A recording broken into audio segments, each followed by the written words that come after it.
bump of the spine on the back, which is T1. Have straight fingers, thumb, index, and middle finger, into the base of the skull.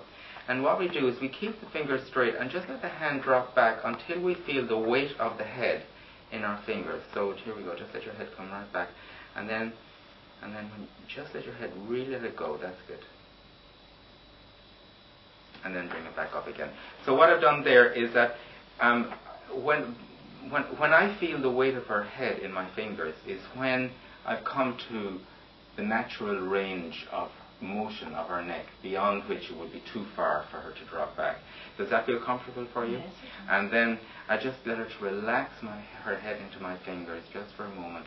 So what I'm actually doing is I'm releasing the neck. So it's just a nice start to the whole thing.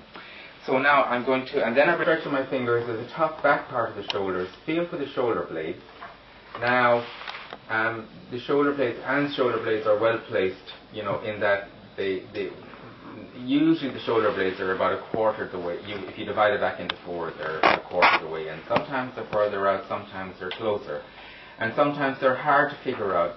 And you need to do something like that just to make the shoulder blades stick out. So we outstretch the fingers at the top back part of the shoulders. Let the thumbs come down as far as they come comfortably. Feel for the shoulder blades and come just inside with your thumbs. Now, how far my thumb comes down is relative to the size of my hand. It's not a question as I have to get my thumb down to this spot. In some people it will come down further, and other people it won't. And it doesn't matter because we're just focusing on this area here. So feel for the shoulder blades, come just inside, and then what I'm doing is I'm actually getting a grip with the shoulders using my fingers and my thumbs. So in actual fact, it's not just a question of using my thumbs. I'm actually as actively using my fingers as I am my thumbs, right? And then, so what I'm actually doing is I'm gripping here, and my thumbs come down to what I would call the depth of the slack of the tissue. So it's like, that's just a nice depth. They come to a stop, and that's the depth that I want to be at for this particular stroke. And then slowly I let the thumbs move up in a straight line inside the shoulder blades, maintaining exactly the same depth of connection. So it's like a moving acupressure. So then when I get to the corner of the shoulder blades, I stop, fingers out to the edge, and then elbows out as I pull the length of the thumbs along the spine of the scapula. And it's a lighter pressure, and it goes slightly more quickly. The spine of the scapula is just a ledge of bone along here. This bone here is called the scapula for the one person who is not. No, it's okay. Okay, great. Great. So was that pressure okay for you? Lovely. Yeah. So then that's the first stroke, and then we do the same. So we're going to do 3 strokes in this position, and we're just slightly increasing the pressure each time, always within the range of comfort of the person. 3 strokes on the same line? Yes, exactly. Okay. How are we doing there? Lovely. Good. So again, and think of the strokes as a moving acupressure. All you're trying to do is keep the same level of depth, moving slowly upwards. And then we stop, fingers out to the edge, and then our elbows go out as we put our thumbs along the spine of the scapula. So that's the second stroke. We do 3 strokes in that position. Now, the second stroke is, if there is the spine, there is the shoulder blades, and where I'm going to go is I'm going to go from halfway between the shoulder blades and the spine, and I'm going in a curve to the middle of the top of the shoulder. So the first stroke was in 2 parts. The second stroke is just in 1 part, going to the middle of the top of the shoulder, but there's a slight thing near the end which I'll explain to you. So again, I'm getting my grip, using my fingers as much as my thumbs, and I'm going in a curve to the middle of the top of the shoulders. Again, I'm just trying to keep the same depth of contact the whole way, moving slowly. And just about here, I begin to lose the pressure because of the curve of the shoulder. And I stop for a moment, move the fingers out of the way, and just keep the wrist coming up. And then when I get to the middle of the top of the shoulder, I just hold it. I don't increase the pressure, I just maintain it. Is this okay for you? Yes. And then, again, we're into the second stroke. This time it's a little bit deeper. always working within the level of comfort of the person. Again, I'm heading for the middle of the top of the shoulders.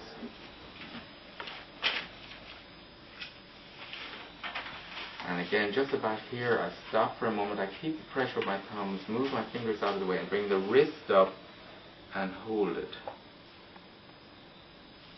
So that's the second. That's a second position. That was the third stroke. Is as if the person's wearing a V-neck jumper backwards. So where we come to is like, you see this kind of little web of flesh here on either side, right? We're going to go just into there, right? We're starting here. So it's as if the person's wearing a V-neck jumper backwards, which you were, very appropriate. But we don't start on the spine, we start either side, so there's an inch between the thumbs, and then we just go in a straight line to just outside the base of the neck. And where we are here is around between T2 and T3. So here we go. Again, I'm getting a grip, and this time with the grip, I'm using more this part of my hands on the front. So I'm getting my grip, and I'm going in a straight line to just outside the base of the neck. Now, just about here, again, I'm beginning to lose the pressure because of the curve of the shoulders. So I stop for a moment, fingers out of the way again, and bring my wrist up to maintain exactly the same pressure for the last tiny bit, and just hold it at the end. How's that? Great. Is that not pulling the skin a bit? It just seems to be dry. It seems like it, but it seems doesn't. That way. It seems that way, but it doesn't feel that way, Anne, does it? No, it doesn't. No, okay. So just about here, beginning to lose the pressure. So I stop for a moment, and then wrist up to maintain, and just hold it at the end. Third stroke, and then the fourth stroke. Again, the fingers are outstretched at the top back part of the shoulders. The thumbs come down as far as they come comfortably. We're either side of the spine, a good inch between the thumbs. And again, I'm getting my grip, and I'm slowly coming up in a straight line, either side of the spine. Keeping the same speed and the same depth. And then just about here, the fingers come up, and I continue going straight up the neck, maintaining the same speed and the same depth, same distance apart. And then I get to the base of the skull, fingers come on, and then I pull the thumbs towards the fingers for about an inch, releasing the pressure. And then we do this again 3 times, slightly increasing the pressure within the range of comfort of the person. How am I doing here? And then the fingers come off, continuing. So coming up very slowly, very slowly, very slowly.